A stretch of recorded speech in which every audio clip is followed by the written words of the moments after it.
नमस्कार दोस्तों, PW only IAS पर एक बार फिर से आपका बहुत बहुत स्वागत है। दोस्तों, ऑपरेशन सिंदूर लॉन्च हो चुका है, जिसमें पाकिस्तान और पाकिस्तान ऑक्यूपाइड कश्मीर में डिफरेंट 9 टेरर बेसिस को टारगेट किया गया और यह अपने आप में बहुत ही ज्यादा हिस्टोरिक इवेंट कंसिडर किया जा रहा है, जिसमें पाकिस्तान में आतंकवाद की फैक्ट्रियां, वहां पर चलने वाले मदरसे, जहां से हिजबुल मुजाहिदीन के टेररिस्ट या लश्कर ए तौयबा के टेररिस्ट ट्रेन होकर के बाहर निकलते हैं और फिर हमारे देश में घुस करके इनफिल्ट्रेट करके मासूम लोगों की जान लेते हैं।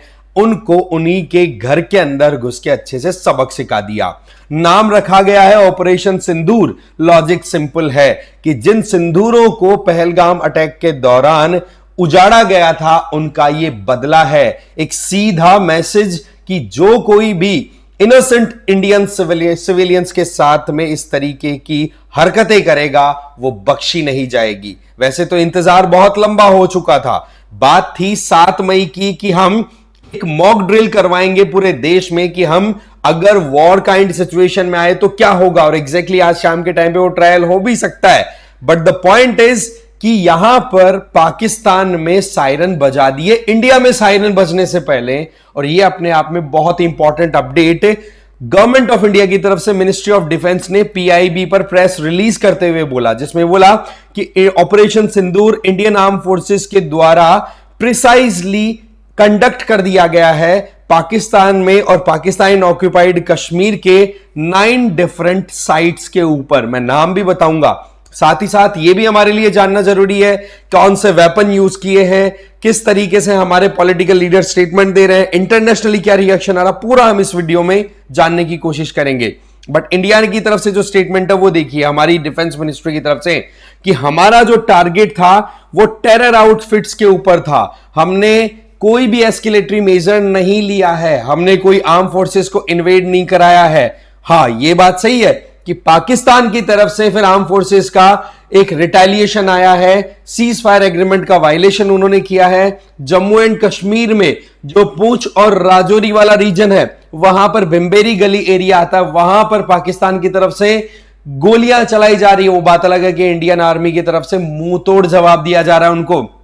बट यहां पर इंडिया ने जो ऑपरेशन सिंदूर के तहत किया है वो केवल और केवल वहां के टेरर फैक्ट्रीज को टारगेट किया गया है।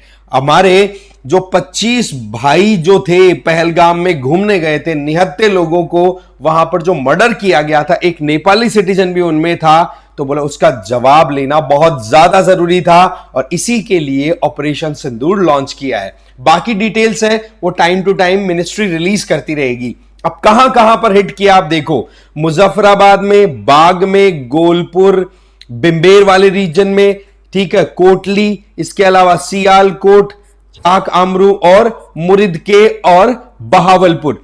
आप यहां पर नोटिस करेंगे कि सिंध से लेकर पंजाब से लेकर पाकिस्तान ऑक्यूपाइड कश्मीर कोई भी रीजन को नहीं छोड़ा है। और यह हुआ भी कब?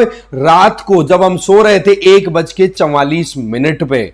तो यह अपने आप में बिल्कुल क्लियर टारगेटेड मैनर में इंडिया ने हिट किया है। पाकिस्तान के अंदर जो टेरर आउटफिट्स ऑपरेट कर रहे थे उनको उनकी जबान में हमने समझा दिया। अब आप देखो कि ये जो 9 डिफरेंट साइट्स है, ये कहां पर लोकेटेड है, किस तरीके से अलग अलग साइट्स से हमारे अगेंस्ट में टेरर एक्शंस हुए हैं। बहावलपुर ये 100 किलोमीटर पड़ता है इंटरनेशनल बाउंड्री से, जैश ए मोहम्मद का हेडक्वार्टर, उसको सीधा हिट कर दिया। मुरिद के की बात करें तो बॉर्डर से 30 किलोमीटर दूरी पर है, संबा वाले रीजन में, यहां पर लश्कर ए तौयबा का कैंप चल रहा था। आप देखोगे कि ये 26/11 जो मुंबई अटैक हुआ था उसका ओरिजिन, उसकी पूरी प्लानिंग इसी मुरिद के से हुई थी। फिर आ जाओ गुलपुर से 35 किलोमीटर दूर है ये एलओसी से पुंछ राजौरी रीजन में। यहां पर आप देखोगे 2023 में जो पुंछ अटैक हुआ था, 2024 में जो बस पर अटैक किया गया था, आपको पता अमरनाथ वाली, वो सारा का सारा गुलपुर वाले इस पर्टिकुलर मदरसे से चल रहा था। आ जाओ सवाई में, ये पाकिस्तान ऑक्यूपाइड कश्मीर में 30 किलोमीटर अंदर है। सोनमर्ग में जो अटैक हुआ था, गुलमर्ग में जो अटैक हुआ और रिसेंटली जो पहलगाम वाला अटैक हुआ था, उसकी सारी प्लानिंग इसी सवाई से हुई थी और अब इसको बिल्कुल नेस्त नाबूद कर दिया गया है। फिर आ जाओ बिलाल कैंप, ये जैश ए मोहम्मद का लॉन्च पैड है। फिर कोटली कैंप एलओसी से 15 किलोमीटर, ये राजौरी के ऑपोजिट में है। लश्कर ए तौयबा का बॉम्बर कैंप है ये, जहां पर ये सुसाइड बॉम्बर तैयार किए जाते हैं बच्चों का ब्रेन वॉश करके। फिर आ जाओ बरनाला कैंप में, एलओसी से 10 किलोमीटर की दूरी पर, राजौरी से दूर पड़ता है ये। इसके अलावा सरजाल कैंप की बात करें तो ये आप देखोगे आईबी से केवल 8 किलोमीटर की दूरी है, संबा कठुआ रीजन में जैश ए मोहम्मद का कैंप है ये। इसके अलावा महमूना कैंप, ये 15 किलोमीटर पड़ता है आईबी से। यहां पर आप देखोगे सियालकोट के पास पड़ गया और वहां पर हिजबुल मुजाहिदीन के ट्रेनिंग कैंप्स है। आप कुल मिलाकर के देख सकते हो कि जो डेटा है, जो एक्यूरेसी के साथ में हिटिंग की गई है, एकदम क्लियरली दिखाई पड़ रहा है कि किसी भी सिविलियन को टारगेट करने का कोई टारगेट नहीं था, ना यहां पर मिलिट्री से 1-to-1 किया है। अभी फिलहाल तो केवल डेमो दिया गया है कि आतंकी जहां पर भी फल फूल रहे हैं उनको बिल्कुल भी बख्शा नहीं जाएगा और एग्जैक्टली एकदम प्रिसाइजली एक्यूरेटली हिट किया है। पाकिस्तान की तरफ से वैसे तो यूट्यूब चैनल्स हमारे यहां पर पूरे बैन किए जा चुके हैं, but the fact of the matter is कुछ वीडियोस फिर भी लीक होके आ जाते हैं।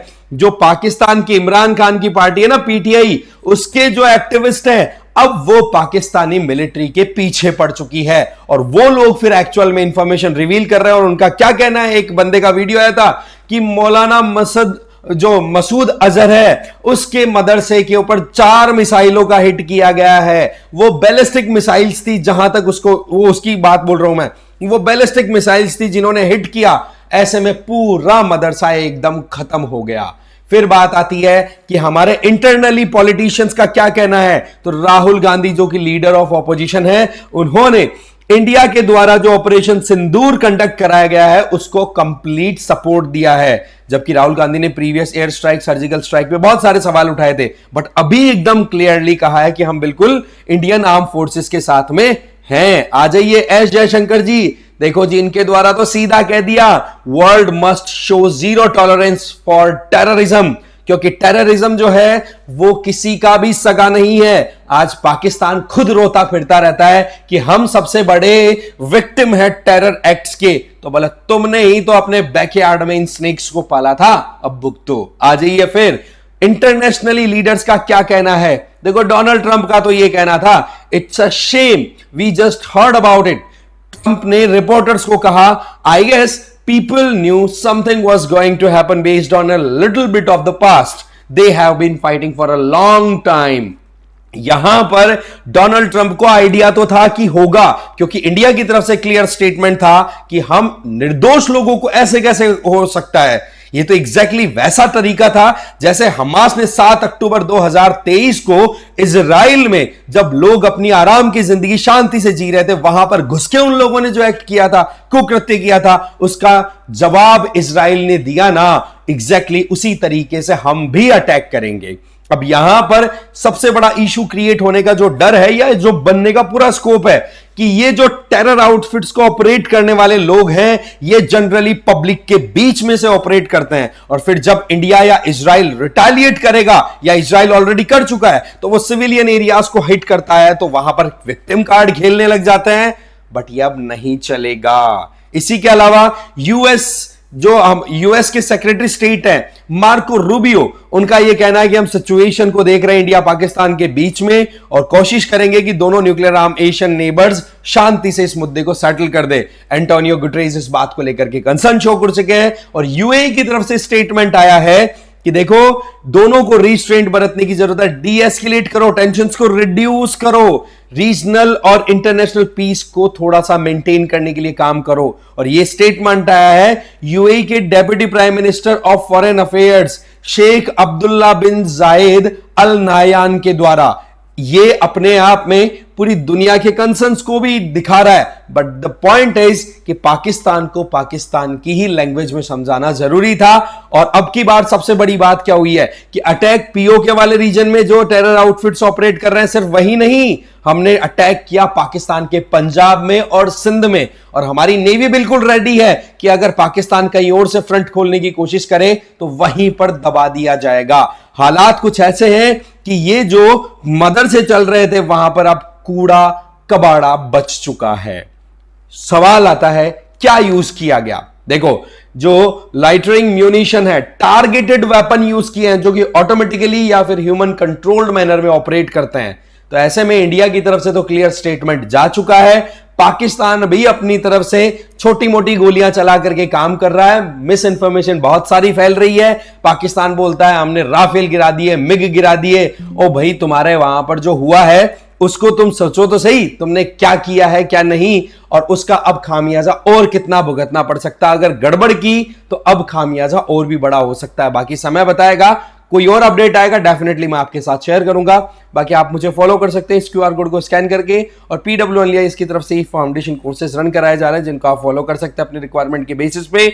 डिटेल्स वो डिस्क्रिप्शन बॉक्स में दी हुई है। तो इस वीडियो में इतना ही था। Thank you very much.